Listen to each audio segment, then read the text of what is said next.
These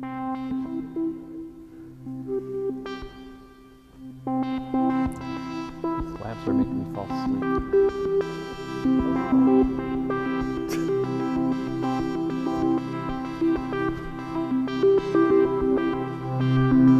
That way?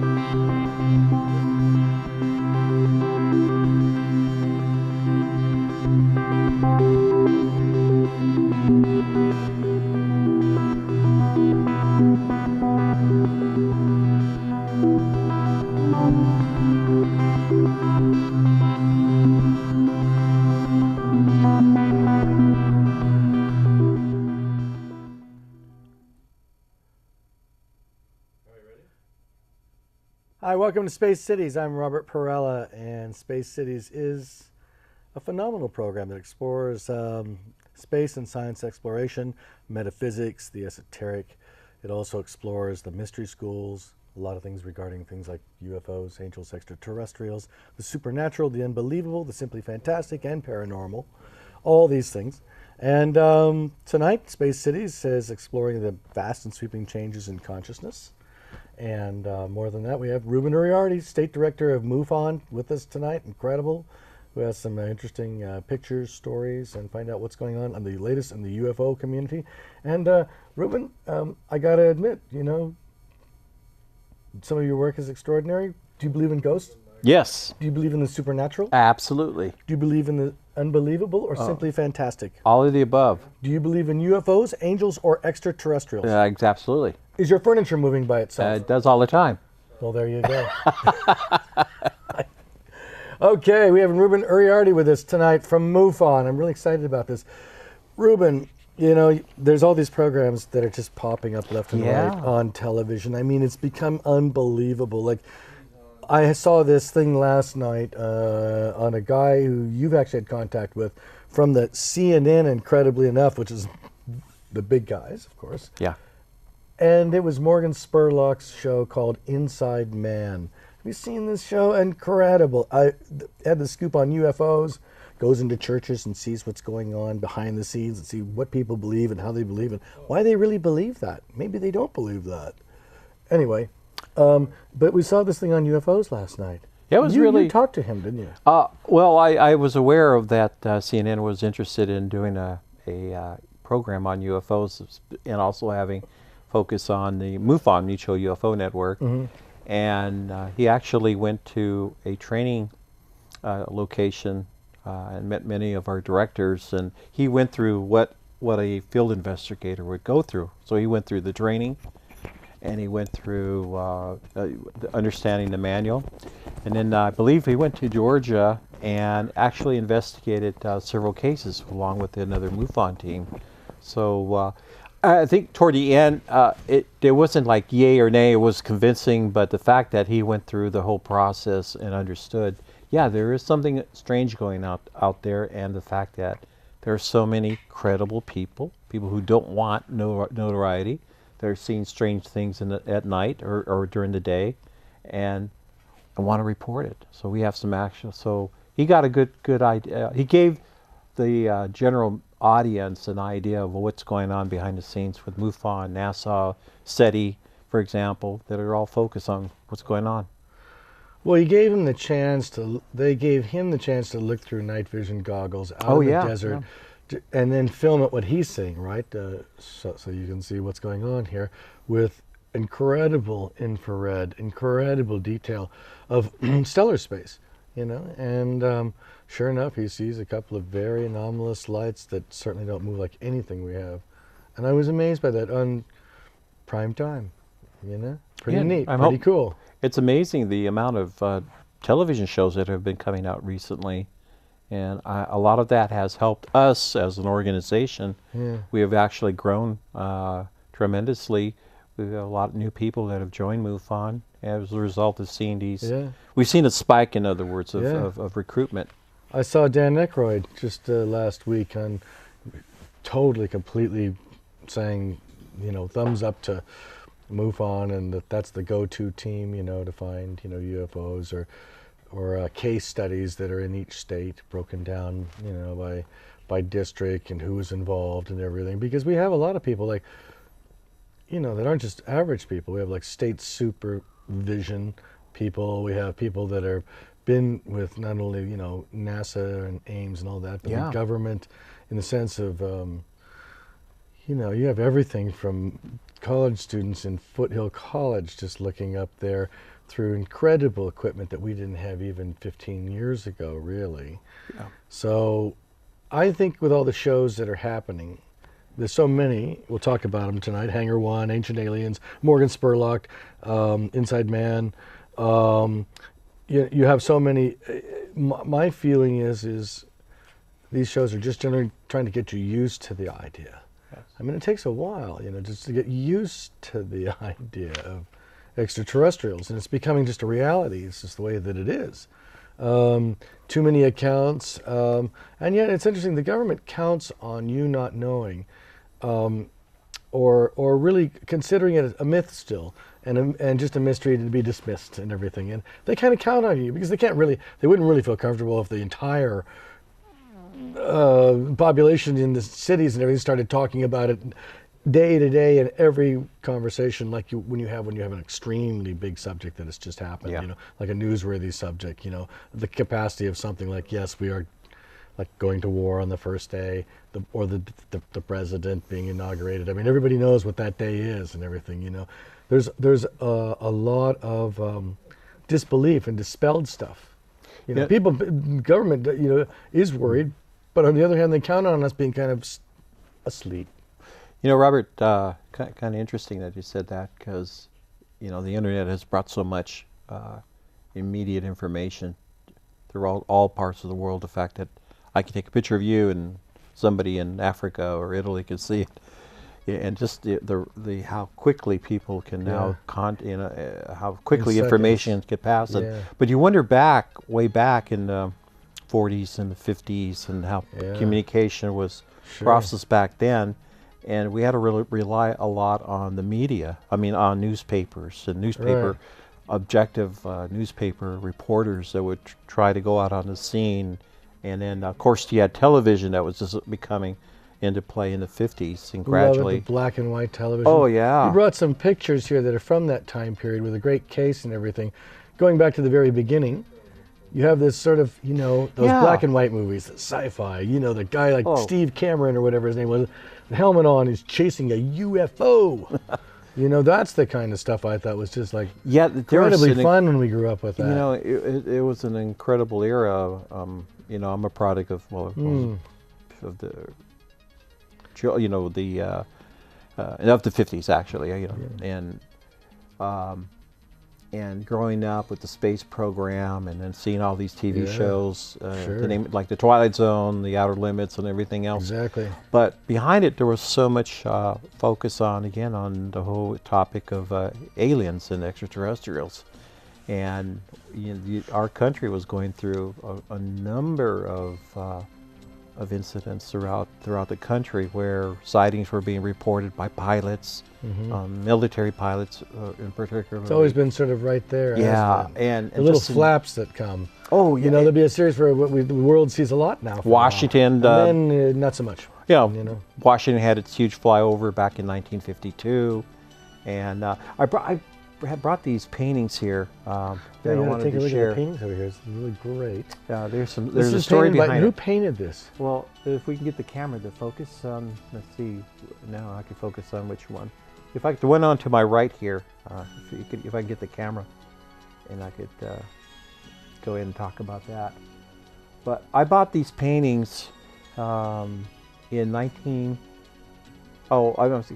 2007, Robert, when I went to Roswell. And I bought them off a painter. His name is Patrick Richards. And once we get the story,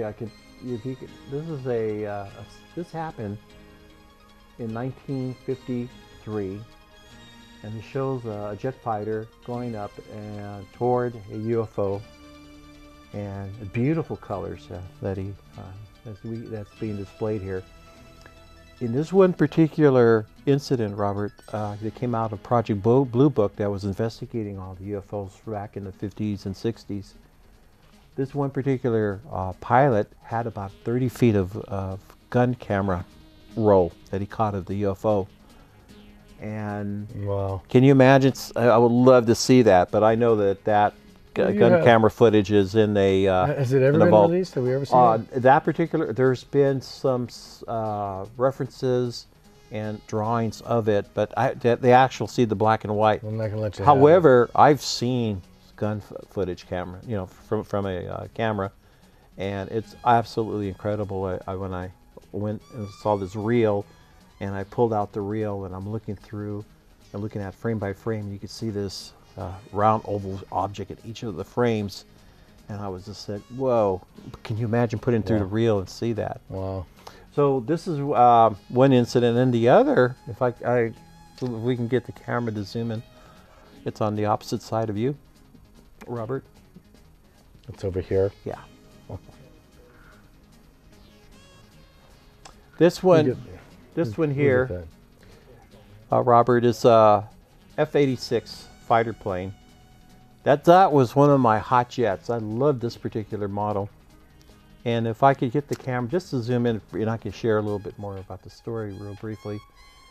There were a lot of pilot sightings that were going on that were being reported at an alarming rate.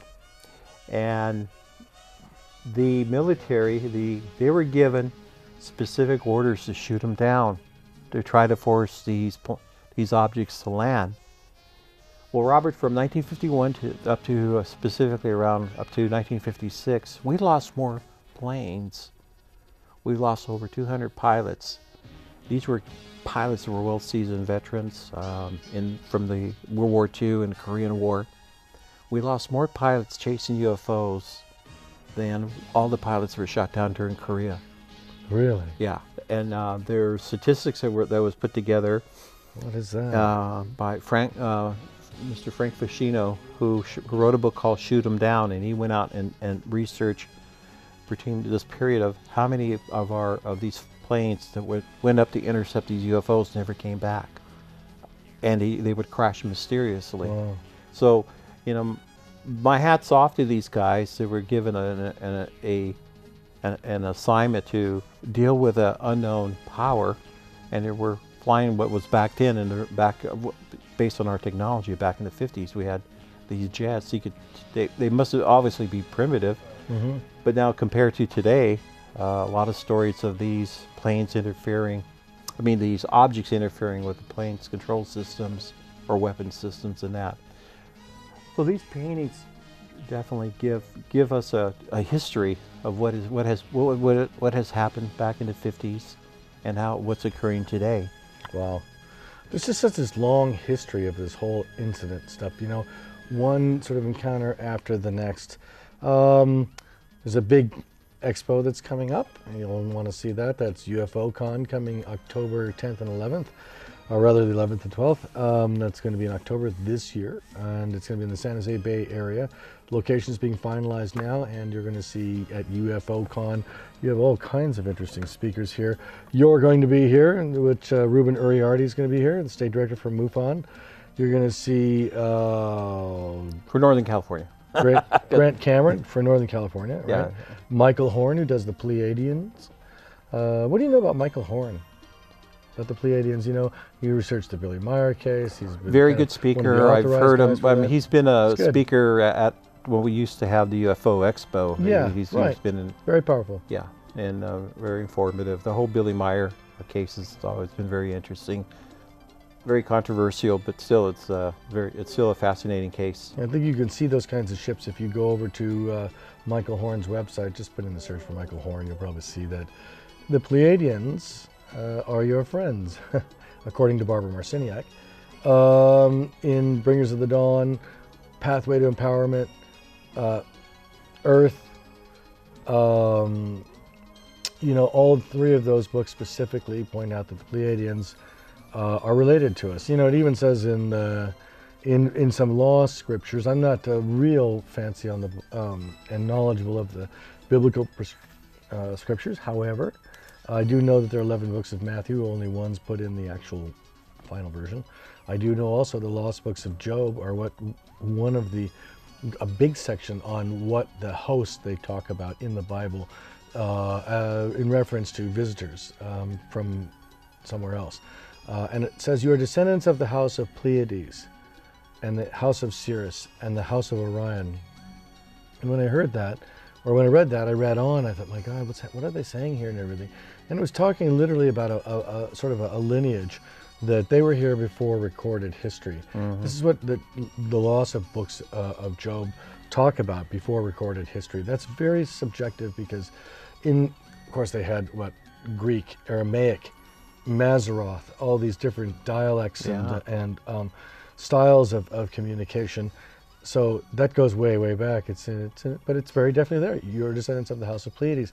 And yet I keep running into people constantly that keep telling me that this Pleiadian lineage comes and follows form. We have a case of a woman named Tatiana, who is local here in the Bay Area. And one of the cases that I've been working on would be, I don't know if you want to get a shot of that, one of the cases I'm working on is called automatic writing. And in automatic writing, we have a series of equations here that were written by her son in Poland, who comes by and writes this type of stuff. So, and then we reverse it, and actually I can see T's and J's and F's and everything else. And there's many cases that are like that of hieroglyphics and people that do automatic writing and things like that. I know that... just looking at that, Robert, it is so detailed. It's detailed. And very, it's like not every symbol seems so different. Yeah. And there's nothing repeated, just from my observation. It's amazing. Yeah. I mean, there's one case after the next, sort of. Maharishi used to say, that your job was to try to tap into divine intelligence, and that it was sort of a prerequisite for living while you're here, why you're here. And so by meditating every day, he said he had contact with many types of forms of life forms, because the veils are not so pronounced between the material world and the non-material world. That's why I think what he was saying there, mystics, yogis, trance mediums, people with an ability that's just an anomaly on a behavioral science standpoint of intelligence or of ability to put themselves into, say, a trance and move between dimensions. I mean, there's many out there now. And I think it's kind of evidence as we go on that there is something emerging. People don't think the way that they used to. They accept these things, like the people that receive information from space people. We have space programs like Morgan Spurlock, Inside Man and stuff, all these other programs on the History Channel and Hangar One and all these things. It's just undeniable that this is going on. I mean, people are just sort of getting used to it now. And, it's not, is it really not such a big deal? Well, we got to look at why. The big question, why? There's always been an interest or fascination. Yeah. With Hollywood, for example, I mean, just all the extraterrestrial themes that have been out in the movies, in our media, and that it's been part of our culture. And now we're seeing like another spike of programs coming in, and I have a feeling. And again, these are programs that are very well put together. Producers that go and do some research, and they may talk about a particular incident that happened, and then you'll see it in a different program, but with more information. I think that's part of it. Is that even though a lot of these programs may be historical, it's just the fact that we're finding a little bit more, a little bit new, or maybe like you said earlier, the government's holding back, and maybe something is coming out. Maybe researchers tap into another source of information. Seems to be one after the next. There is another expo I want to talk about, which is a chance for you all to gather in Joshua Tree, California, August 8th through the 11th, 8th through 10th. And that's Contact in the Desert. Contact in the Desert is probably the largest gathering of speakers that's ever been assembled in this industry. And I've been in the business a long time, as you have. I've been going to these expos since 1992, I guess, solidly, and conferences. And none has had like Stephen Greer, David Wilcock, Jim Mars, Michael Tellinger, Giorgio Tsoukalos, David Wilcock, me as your MC and also presenting. No wonder you know the names so quick. I know them so well and everything. You know, James Gilliland. The list just goes on and on. Eric Van Daniken. I mean, Wow. the names just go on and on with this thing.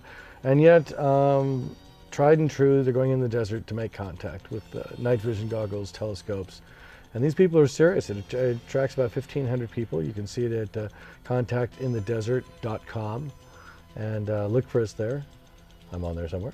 You know, Robert, it's interesting because the Contact in the Desert, you're bringing all these luminaries basically into one location. And I'm working with my good friend Noe Torres, and we have what's called the UFO Border Zone conferences. Oh, wow. And we've been putting conferences together along the border, primarily in Texas. But we focus our UFO conferences on these small towns where people never really get a chance to go to a major metropolitan area. I mean, Los Angeles, for example, you've got Contact in the Desert, but you also got LA. Where we go to Presidio, Texas, Presidio's like 4 or 5 hours before any major metropolitan area, but the fact that there's a lot of UFO activity going on in that area, as well as in Mexico. And so we have in Edinburgh, Texas, in next month, we have a major conference, and we have the Presidio conference in October, and we have one in Del Rio. But these are the cities. Yeah. These are the cities that are getting involved in that. So that's something that's really cool. There's more and more people joining MUFON. I think one of the things that's interesting is like even yesterday we saw a large gathering of people from the Bay Area. People were just coming out from all over to see this. It was the largest meeting I've ever had. Easily, largest you've ever had. It was at the Community of Infinite Spirit on Hicks Avenue in San Jose. And gosh, you know, we had Nick Pope there. You had Nick Pope, you booked him. And he brought out this Rendlesham case. Yeah. I mean, tell us about the Rendlesham case. I mean, it's phenomenal what I heard yesterday. Well, what is basically is that this UFO approached a air base over in Rendlesham, or Bentwaters, actually. Yeah, Bentwaters. In England, and it was reported by a group of military police officers. They were seeing these strange lights in the forest, so they went out there, and the lights stopped, and then the lights regroup again. And then, Robert, they discovered this UFO that landed. Yeah, I know. They first thought it crashed, and then they said, no, wait a minute, it made a landing and of there's some been kind. some very credible people, that, many of the officers and the enlisted men that saw the UFO. And, of course, now there's several versions of this story that's been written by different authors from different testimonies. But the fact that this object appeared on a NATO or a U.S. Air Force base where we carried nuclear weapons. It's huge. So it's a great story. And Nick Pope, that's what he spoke about, also the cover-up, or how he was part of the Ministry of Defense. His job was to look at UFO files, and at first he was a skeptic, but gradually he started to look at, hey, you know, there's more to this data. And it's just been a very amazing amount of information that he provided us. So, yeah, I have a feeling one of the reasons why we had such a very well-attended audience was the fact that we had an official. Well, he's the real thing. He was on the Defense Department. Yeah, he was an official, and he's the now British coming, Defense the British Department. Yeah, the British Defense Department, which, by the way, works with the RAF. And you don't want to mess with the RAF. Did I throw that in? Anyway, continue. What does it stand for? RAF or Royal Air Force. Royal Air Force, right? Yeah, my wife's very British. I hear about it. You know, the Royal Air Force. You know, under Prince Philip. You know, but not here. I love England, and I love the UK and the people there. So well, you know, there's crop circles over there, left and right. I led a group, you know, a number of years ago, and Colin Andrews was there. He stopped in, and we had Barbara Henklau. And I mean, it was just incredible amount of evidence the crop circles were showcasing. I mean, they'd wonder why are the stalks bent in such a way as not to harm them or break them. You know, there's a fissure point. If you take a piece of celery and you go like that, it breaks, right? It goes, and it has a snap point, a stress point. Yeah. In some wheat fields, the stress point where the stalk is up like this and bends down, and then turns around like this. They wanted to know, why did the stalk cooperate? Why wasn't it showing a greater stress point when you basically bend it around? Whatever did it had respect for Mother Nature. You know, it was really advanced somehow and didn't even harm the plants, because some of the crop circles are spun clockwise and some of them are spun counterclockwise, and they want to know why. You know, what is that? A very complicated weaving, and then all this different types of sacred or fractal geometry. Yeah.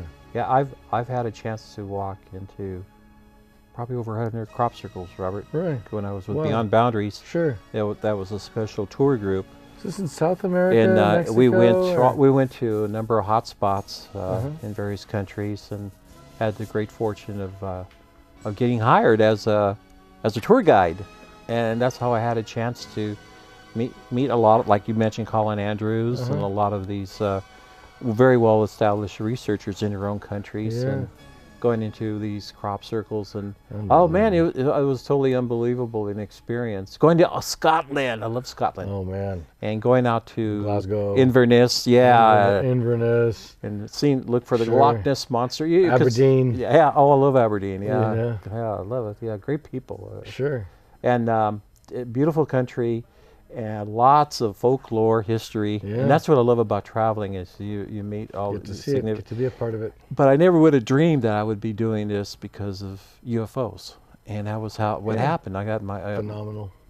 My whole life changed as a result of that. Well, you have two books. You wrote the Koyami Incident. Did you do this book with Yes, Noe Torres? We have a website called roswellbooks.com, and both Noe Torres and I, we teamed together, and we've actually written now close to 5 books already together. Wow. And but my friend Noe is of all things, he's a baseball historian. Oh wow. Yeah, that's his background, baseball. So he loves the baseball. Oh man, but he's a serious researcher. He's a serious researcher. He's always been fascinated. Really. He's been always fascinated with the paranormal phenomena and UFOs. Well, I was on the History Channel, and we did a whole thing on New Mexico's Roswell, and that was a fascinating subject to him. So he contacted me and said, "Hey, I want to know more about it." And Before we know it, we teamed up and went to Mexico and went to Koyame, which a UFO had crashed. Well, Robert, we would have never. But once we got into researching this UFO crash that occurred in 1974. We started uncovering other UFO crashes that occurred along the Texas-Mexico border. Wow. So going back to the history of these encounters, we go back to 1955. Well, wait a minute. How many, we have crash retrieval sites, right? And aside from the crash retrieval sites, you know, when all this activity took place, you say in the, between the late 50s and early 60s, in this time period, I mean, all together up till now, I mean, how many downed spacecraft from an ET origin do you think would be on this planet if you were to add them up, say, since Roswell, since 1945? Oh, Robert, I can't think the number right off the top of my head, and the author... Is it still do you think it's still at least a big number or a small number? Or would it 90 be or more. 90 or more? Yes. Oh, really, that many? Well, the ones that we know of. Again, and we're counting orbs, we're talking to small devices. We're talking about anomaly things. It's not always a spacecraft. It's not always a manned craft of some kind, or with little green men, or intelligent men, or whatever men. But there's a lot more. When we say UFO, there's a lot more than just you immediately think this UFO or saucer-shaped thing being driven by a pilot, but it's not always that way. Now, Ryan Wood, who's an author and researcher, wrote a book. The title escapes me, but he on MJ12. Majestic 12 documents, but he focused specifically on all the crash retrievals, and he had them in different categories. Some that they had very strong documentation, others that went to. I mean, we just had very weak information, but I believe it was over close to 90 cases so far, and that was all over the world, and there are still more. There's still more. that it's being uncovered. That seems phenomenal to me, but you know, but I know they have these other conferences like the Crash Retrieval Conference and stuff like that. I think it's in Las Vegas.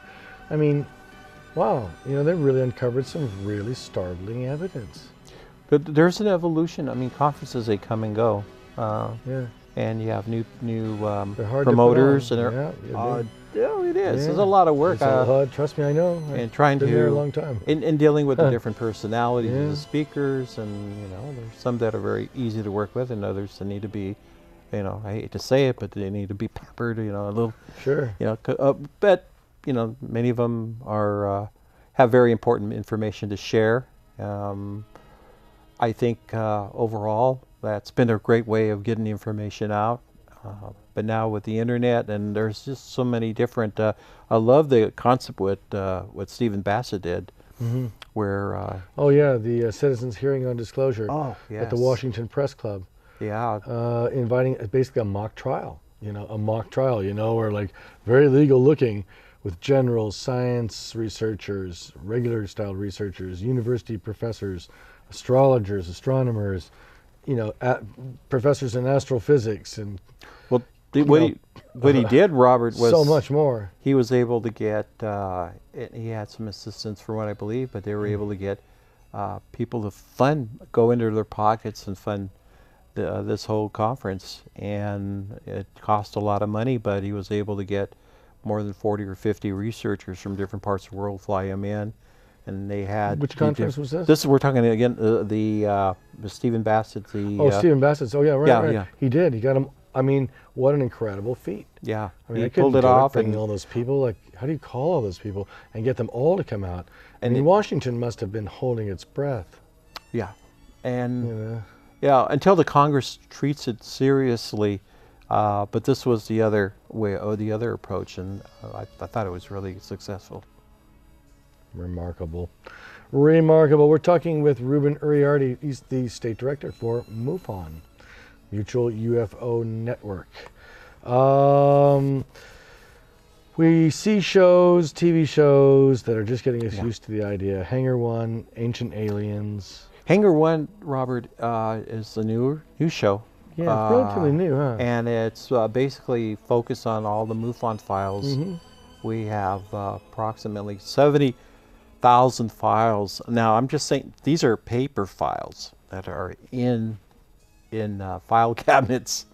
And the reason why they call it Hangar One was originally all these files were in a aviation hangar. Right. And recently the headquarters was moved to Los Angeles, and so the files were transferred there. We have more than probably up to 80 or 90,000 already in our database recently, which is all electronic. Because of the internet and that. So, so the files that we have, the producer went ahead and looked at many of the files and took out and focused on some of the best cases. And now there's going to be a season 2. But as a result of that, the recruitment of new members has risen. Oh, imagine throughout the Bay Area, you have a chance to join. How can they join MUFON, Mutual UFO Network? They contact you? They could go immediately to 2 websites that I would highly recommend.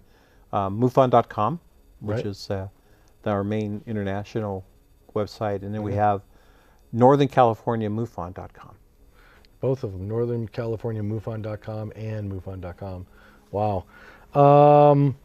I was kind of curious about what they call the end times. Now, supposedly there's prophecies that towards a time that's a decision time, the mystics, the Sanskrit, the Gita, the Torah, the Sumerian tablets, the Bible, so many others all talk about this particular time period. Well, and there's this great upheaval on the planet, which there is, and every sector that you think of, whether it's, I don't care whether it's international and domestic policy, which is, by the way, collapsing on many fronts. Aside from that, there's so many systems that are in trouble, but they also talk about a possible intervention about this time. There's a myth and mystery about an intervention, an actual revealment, like a possible landing. I mean, a real landing, you know, that was bona fide, where it was documented. I mean, do you think that we're close to that? Do you think that we are close to direct contact in some way? The way that I could respond to that, Robert, is there's different points of view about UFO landings, and yeah, I'm looking mostly from statistically from our MUFON database, because we get based on the reports that come in, it tells us how close was it that a UFO, how close was the witness from the UFO. Right. And the category I'm in, or what shape, or what color, and what was it a saucer shape or whatever? Sure. And it's broken down statistically. But the thing that I am really interested in is UFOs, hoverings, landings, or takeoffs, and what we call close encounters of the second kind is when you actually find physical evidence on the ground, where you have land imprints of the object. And we get a number of those. Yeah. And then the other is the third kind, where you get the where an occupant, where the entity is actually seen by the witness. So no, it's there. The evidence is there. It's just being reported now. How it ties into the bigger picture, you know, if it has some sort of message or meaning. Again, it depends on the person that is trying to say that, or what is, what is the message of that person? How is that person tying in all this information? Right. Well, people have asked me, how did you get involved in all this and everything? And I met up with you, and you gave me one of my first opportunities to speak. Now, speaking since 1993, since July officially, which was at a MUFON event. Yeah, 20 years. 20 years. We had a 20-year. Yeah. And so, that said, yeah, I had an encounter on December 26th, day after Christmas, 1977, in what's called Lake Tahoe, the area of where Heavenly Valley actually is, and I've documented it many times. But essentially, the whole house became just literally illumined like an arcing storm, right? Just unrivaled. The sound that was deafening, like a freight train going through the living room, and suddenly the whole ceiling opens up. And I know this sounds crazy, bear in mind, but 3 of these started to appear. 3 of these appeared to me, and this is a crude photograph. You can see that, but aside from it being crude, you're only seeing about 10% of what's there. You don't see the incredible arcing storm that goes around it. You don't see the antenna here, which is orange. Right there, bright orange. You don't see the whole flashes of lightning coming off of it, of blue, violet, indigo, but especially blue. It just lit up like the sun. Now, I know that that's difficult for some to take. How did I have a photograph? Well, let's put it this way. This was taken a few years before what happened to me. This is taken by Jeff Greenshaw, an off-duty police officer in Falkville, Alabama, who took this photograph in 1973. And we still don't know what it is. People have said that, it's an anomaly of some sort. And all I know is I saw 3 of these, and they gave me a hell of a sunburn. I locked myself in my apartment for 3 months. And when I came out, I started talking to only a few about it, including the MUFON meeting. Oddly enough, with J. Allen Hynek and William Shatner, which I thought was really extraordinary. I didn't expect to be telling him when I first sort of came out. I know it came out in an ET way, that is, and came out in '78 and started. Actually, I went to the first MUFON event, UFO. It wasn't even MUFON, I don't think, quite maybe then. It was in April of '78, and it was the conference. It was held at the San Francisco Airport Hilton, right next. Oh to wow! Right you go way back. Yeah, that was one of the very young first. Richard Hoagland was there. Very Very young Richard Hoagland, J. Allen Hynek, William Shatner, Stanton Friedman was around then. I mean, all of these guys, the originals. I know where I was, this fresh-faced 21-year-old kid. How did this happen? And so yeah, I've had it happen to me, and other people have had this happen to them. I mean, we're not the only ones, So what do you tell people when you see them out there they're looking at us, and if they're saying, "Oh, you know what? I had a similar experience, Robert." Yeah. I always say this. I would say, share your experience. Don't be afraid. Share your experience. Attend the MUFON meetings. Come out to the MUFON meetings. Other people have said, look, I've seen something unusual. We're talking about a complicated kind of science in some ways, where these things appear and disappear at will, fly through the sky in ways we never dreamed possible, appear as small spheres or space robots. They appear in all kinds of ways, just like this. I mean, why would it be any difference? Here, people appear to other people in the strangest and most unusual ways. You know, how they communicate or contact with them. They do the same. You know this. Oh, yeah. You know? I mean, it's time to wake up. In my opinion, it's like about waking up and being okay with it. More and more people, and I encourage you, you know, more and more people, if you're there, you know, join with other people that believe like this. It's time we understand what this is, because it's coming. It's coming more and more. I'm not just saying that there's this plan or agenda. That's not what I'm talking about here. What I'm talking about is that it's, if you notice the whole history of it, it's gradual. It's a steady graph upwards, where there's more sightings, we're getting used to it, more sightings, we're getting used to it, more sightings, and we're getting used to this. We're getting used to this, you know? And so you see all these shows pop up. I think it's an incredible time that we're in. Yes.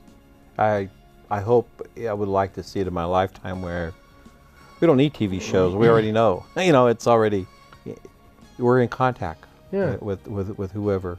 Yeah. And see. You carry around this book, I notice. You got an old book here. What is this? This again. This was part of this. This is part of the book. What is that? That ties in. I forgot to mention it. Oh my goodness! It ties into. This is an original.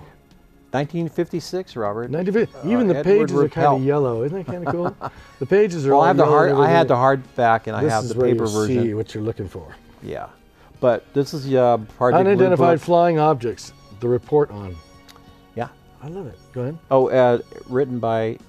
Edward Ruppelt. Right, and he had a lot to do with shaping the whole ufology, or had a lot of history that's involved, because he was in charge of Blue Book, and he was interviewing. Oh, really? He was. So this book is very important. Oh, I highly recommend anyone interested in this subject. An old book. You learn more from history, and this is what started it. I mean, what was going on back then, and how does it relate to now? You should see the other book that I have of the. Oh my goodness, this is a must. Yeah, it really shows what was going on back in the 50s, and what our fighter pilots were coming back after shooting at these UFOs, and UFOs were taking off. They would come back and report to their commander, and the commander wouldn't believe them. They told me you were not to say anything, or you're not, or well, of course, you know. Well, Nick Pope even said. That there were 55,000 page documents on UFO encounters in one form or another. 55,000, but their official position is that they really can't comment, because they really don't know. Except for they have 55,000 pages of documents, they really don't know. I don't know why. Do those two not go together? Is it me? I think there's something wrong there. Oh, I mean, the fact that that's a lot of documentation, 55,000 that they just released, and there's who knows what the UK has. But the beauty is, at least that's one government in that one particular country, the UK, that has released the files, part of the whole disclosure. Wow. And there's other countries that are doing that, and hopefully we here as a country in our own nation. Well, we'll hopefully, I would love to see where we have these officials. Here, Robert, here's the file, you know. Right. You don't have to go through no FOIA process. Yeah, right. You don't have to, you know, but it's not going to be that way. It's just going to take a very lengthy process. But I think the big question is, are we ready for it? Are we ready to? Yes with and all no. Yes and no. There's so many more today of us than there used to be. You know, it's sort of like, dare I say, but it's a lot like the generation of the 60s. You know, the 60s were a time when their minds were really open, exciting time. Wow, incredible. And this is the age where we have to keep we have an open mind too. They see so much bombardment with social media every day. You check your cell phone every single day. Some people check it every 15 minutes, as if it's like, you know, a pacifier. And they have to check it. Who's communicating with me? And they are exposed to so much. I get emails and Facebooks and little photos that people send me of UFOs. Look at this one. Look at this one. I think that kind of world did we end up in? I didn't expect this at all, to end up in checking on UFOs every few hours during the day. Oh, look, Texas. That's a good one. Oklahoma. There's so many more. What's happening here? And there's so much interesting applications that people can now buy. Yeah. And it's a challenging for us, Robert, because there's so many UFO hoaxes going on, where photographs could be taken and you could put in a little object in there, and Sure. and oh, it's amazing that. But it really has been. We have to be just as sharp, and we need to have our technicians or people that are very well acquainted with all these, because there's some very sharp people out there too that are sending us hoax photos, and I'm sure, and with hoax stories, and it just it skews everything. Well, it's incredible. And I don't have the time to really. I don't have the time to go through it either. No, I don't. Well, anyway. We're coming towards the end of our show and everything. We'd sure like to know how you guys can get a hold of us. You can get a hold of us over here at Space Cities and everything. We're on here talking with Ruben Uriarty from State Director, and you can contact us at www.UFOCon 2014. Don't forget, that's coming up in the fall, October 11th and 12th. In the Bay Area, we will notify you as soon as we know. It is happening momentarily.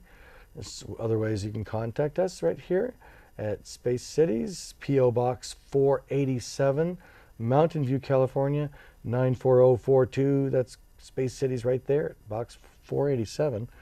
So, yeah, I mean, I've just absolutely enjoyed this talk tremendously. I always wonder myself, I mean, just how close are we? We are very, very, very close. Close to real revealment. And my neighbors, I'm in an HOA, I'll just end by saying, I'm in a homeowner association.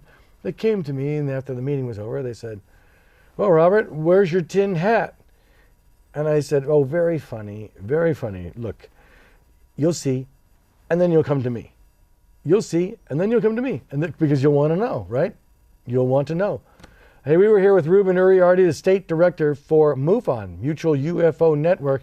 He's got the scoop on just about everything and anything regarding UFOs, extraterrestrials, crash retrieval sites.